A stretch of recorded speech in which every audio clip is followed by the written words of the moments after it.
Karachi port से Afghan transit trade की transportation गैर मुअय्यना मुद्दत के लिए मुअत्तल हो गई है।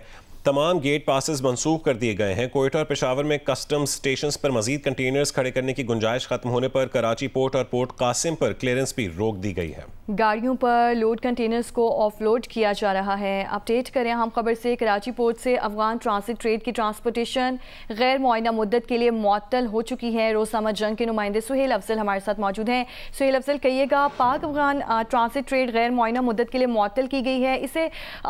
इस मुअत्तली से कितना तिजारती नुकसान मुतवक्के है और क्या इससे कंटेनर्स में मौजूद जो सामान है उसके भी खराब होने का खदशा है? जी जी बिल्कुल। ये जब से ये पाकिस्तान और अफगानिस्तान के दरमियान सरहदी कशीदगी हुई है तो ये इनकी ट्रांसपोर्टेशन जो अफगानिस्तान ट्रांजिट ट्रेड की है पाकिस्तान से ही होती है, वो मुश्किल है। कंटेनर कुछ तो रास्ते में खड़े हैं, कुछ वहाँ बॉर्डर पे जाके खड़े हो गए हैं। इस वजह से कस्टम ने एक आर्डर जारी किया है कि जहाँ जहाँ टर्मिनल पे ये जो इनके कंटेनर लोड हुए हुए थे गाड़ियों पे, उन्होंने कहा वो भी उतार दें ताकि ये जो है ना यहाँ कम से कम गुंजाइश रहे और लोग बाकी कंटेनर को सहूलत रहे। तो सब इसके जो अफगानिस्तान की तकरीबन तमाम ट्रेड जो है खाने पीने की अशिया मशीनरी लेके वो सब पाकिस्तान से जाती है। पिछले साल जो वॉल्यूम था इनका $3 बिलियन का था, तो इसलिए ये एक बहुत बड़ा यानी उनके लिए नुकसान है। जो खाने पीने का आइटम होते हैं वो तो ज़ाहिर है कुछ दिनों के बाद उन्होंने खराब ही होना है।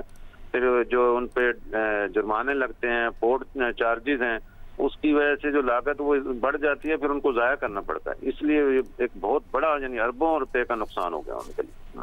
बहुत शुक्रिया सुहेल अफजल साहब अपडेट करने के लिए।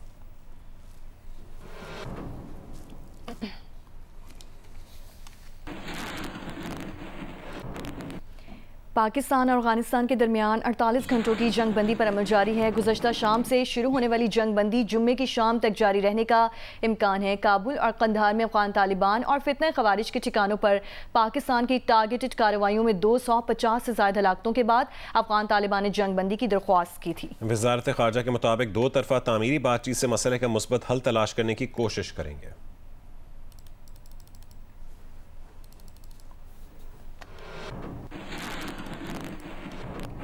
पंजाब हुकूमत की इंतहा पसंद तंजीम के खिलाफ बड़े फैसले। वफाकी हुकूमत को इंतहा पसंद जमात पर पाबंदी आयद करने की सिफारिश की जाएगी। पुलिस अफसरों की शहादत और सरकारी इमलाक की तबाही में मुलविस रहनुमाओं और कारकुनों के खिलाफ दहशत गर्दी की अदालतों में मुकदमात चलाए जाएंगे। इंतहा पसंद जमात की क़यादत को इंसदादी दहशत गर्दी एक्ट के 4th शेड्यूल में शामिल किया जाएगा।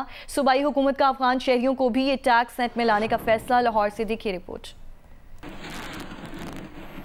वज़ीर आला पंजाब मरीम नवाज की ज़ेर सदारत अमन व अमान के हवाले से इजलास में बड़े फैसले। नफरत फैलाने वाली इंतहा पसंद जमात के सोशल मीडिया अकाउंट्स बंद और तमाम बैंक अकाउंट्स मुंजमद किए जाएंगे। नफरत अंगेजी, इश्तियाल अंगेजी और कानून शिकनी में मुलव्वस अफराद को फौरी गिरफ्तार किया जाएगा। इंतहा पसंद जमात की तमाम जायदादें और असासे महकमा औकाफ के हवाले किए जाएंगे। इंतहा पसंद जमात के पोस्टर्स, बैनर्स और इश्तहारात पर मुकम्मल पाबंदी होगी। लाउड स्पीकर एक्ट के खिलाफ वर्जी पर सख्त तरीन कार्रवाई की जाएगी। इजलास में अफगान शहरियों को भी टैक्स नेट में लाने और गैर कानूनी रिहायशियों और इनके कारोबार के खिलाफ कॉम्बैक ऑपरेशन शुरू करने का फैसला किया गया। पंजाब हुकूमत गैर कानूनी अफगान बाशिंदों का रियल टाइम डाटा तैयार करेगी। गैर कानूनी तारीके वतन के लिए वेसल ब्लोअर सिस्टम मुतारिफ कराया जाएगा। इतला देने वाले का नाम मुकम्मल राजदारी में रखा जाएगा। गैर मुल्की बाशिंदों को वफाकी हुकूमत की पॉलिसी के मुताबिक फौरी तौर पर डिपोर्ट किया जाएगा। सूबाई हुकूमत का गैर कानूनी असला भी फौरी कब्जे में लेने का हुक्म। होम डिपार्टमेंट पंजाब ने 1 माह में गैर कानूनी असला जमा करने का अल्टीमेटम दे दिया। 1 माह के अंदर शहरी अपने गैर कानूनी असला को खिदमत मरकज में रजिस्टर्ड कराएंगे। असला फरोशों और तमाम डीलर्स के स्टॉक का मुआयना करने और नए असला लाइसेंस जारी करने पर मुकम्मल पाबंदी का हुक्म दे दिया है। वफाकी हुकूमत से असला फैक्ट्रीज और मैन्युफैक्चरर्स को रेगुलराइज करने की सिफारिश भी कर दी। सूबाई हुकूमत ने गैर कानूनी असला रखने की सजा में इजाफे की मंजूरी भी दे दी। गैर कानूनी असला रखने की सजा 14 साल कैद और 20 लाख रुपए तक का जुर्माना करने के अलावा इस जुर्म को नाकाबिले जमानत तस्वुर किया जाएगा। मोदी सरकार पर अमेरिकी टैरिफ भारी पड़ गया। ट्रंप सरकार के आगे घुटने टेक दिए। रूसी तेल खरीदने से तौबा कर ली। अमेरिकी सदर डोनाल्ड ट्रंप ने कहा है कि भारतीय वज़ीर आज़म नरेंद्र मोदी ने इन्हें रूस से तेल ना खरीदने की यकीन दहानी कराई है। So I was not happy that India was buying oil, and he assured me today that they will not be buying oil from Russia. That's a big stop. Now I got to get China to do the same thing. अमरीकी सदर ने वज़ीर आज़म शहबाज शरीफ के जंग रुकवाने से मुतालिक बयान का हवाला भी दिया। पाक भारत जंग में 7 तैयारे गिरने का भी जिक्र दोहरा दिया। बोले वज़ीर आज़म पाकिस्तान इनसे मिले, उन्होंने जज्बाती अंदाज में कहा कि अमरीकी सदर ने लाखों जिंदगियां बचाई। सबके सामने कहा कि मैंने 30 लाख 50 लाख या शायद अनगिनत जिंदगियां बचाई।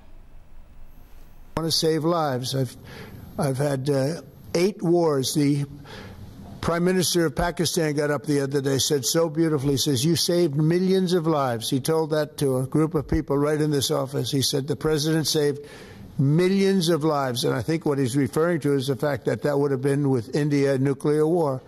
That was getting very close. You know, 7 planes, they don't talk about it, but 7 aircraft were shot.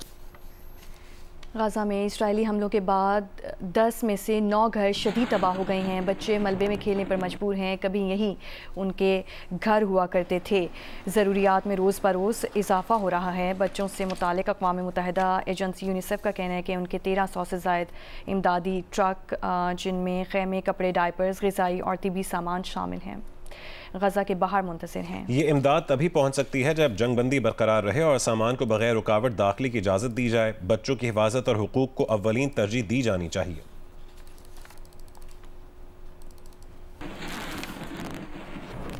Israel की तरफ से भेजी गई फ़लस्तीनियों की लाशों पर भी तशद्दुद के निशानात पाए गए हैं। इसराइली हुक्काम ने 45 फ़लस्तीनियों की लाशें गुज़िश्ता रोज़ बैनुल अक़वामी रेड क्रॉस कमेटी के सुपुर्द की थीं। फ़लस्तीनी वज़ारत सेहत के मुताबिक इन लाशों पर वाज़ेह तौर पर तशद्दुद, मस्ख़ किए जाने और मौके पर कत्ल के शवाहिद पाए गए हैं। रिपोर्ट में बताया गया कि कई लाशों के हाथ बंधे हुए थे और आंखों पर पट्टियां थीं, जिससे ज़ाहिर होता है कि इन मज़लूमों को कत्ल से पहले शदीद अज़ियत का निशाना बनाया गया। पेशावर हाई कोर्ट ने वज़ीर आला खैबर पख्तूनख्वा सुहेल आफरीदी की 18 नवंबर तक हिफाजती ज़मानत मंजूर कर ली है। पेशावर हाई कोर्ट ने वज़ीर आला KP के खिलाफ दर्ज मुकदमात की तफसीलात भी तलब कर ली हैं। अदालत ने वज़ीर आला सुहेल आफरीदी को दर्ज मुकदमात में गिरफ्तार न करने का हुक्म भी दे दिया है। आगे बढ़ें और आपको बताएं कि पेट्रोलियम मसनूआत की कीमतों में कमी कर दी गई है। नोटिफिकेशन के मुताबिक पेट्रोल की कीमत में 5 रुपये 66 पैसे कमी की गई है, जबकि डीजल की कीमत में 1 रुपये 39 पैसे, जबकि मट्टी के तेल की कीमत में 3 रुपये 26 पैसे कमी की गई है। पेट्रोल की नई कीमत 263 रुपये 2 पैसे फी लीटर हो गई। डीजल की नई कीमत 275 रुपये 41 पैसे है, जबकि मिट्टी के तेल की नई कीमत 181 रुपये 71 पैसे मुकर्रर की गई है।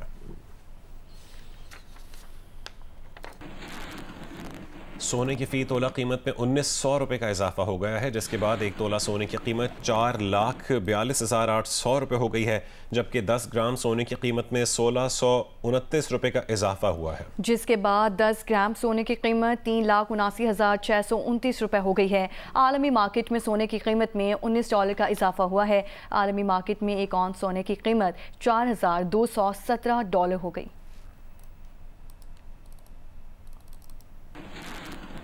कबीरवाला का इलाका बस्ती मकसूदाबाद सैलाब के 40 रोज़ बाद भी खंडरात का मंजर पेश करने लगा। अपडेट करेंगे फारूक रजा। कबीरवाला में दरियाए रावी के किनारे बस्ती मकसूदाबाद में 70 साला जरीना बीबी का घर दरियाए रावी के तुंद तेज रेले ने मुनहदिम कर दिया। इस वक्त भी उसके कमरे पानी में डूबे हुए हैं। मेरा कैमरामैन अगर आपको दिखाए तो उसके घर का बहुत सारा हिस्सा मुनहदिम हो चुका है और बहुत सारा हिस्सा अभी भी पानी के अंदर डूबा हुआ है। हम पूछते जीना बीबी से तो बताएं कि सैलाब आया और सैलाब गुजर गया, अब क्या हालात है? अब क्या हालात है, कोई भी नहीं देता। हमारा कमरा वैसे का वैसा पड़ा है, कोई इमदाद भी नहीं देता। मेरी बेटी भी साथ है, वो भी बेवा है, मैं भी बेवा हूँ।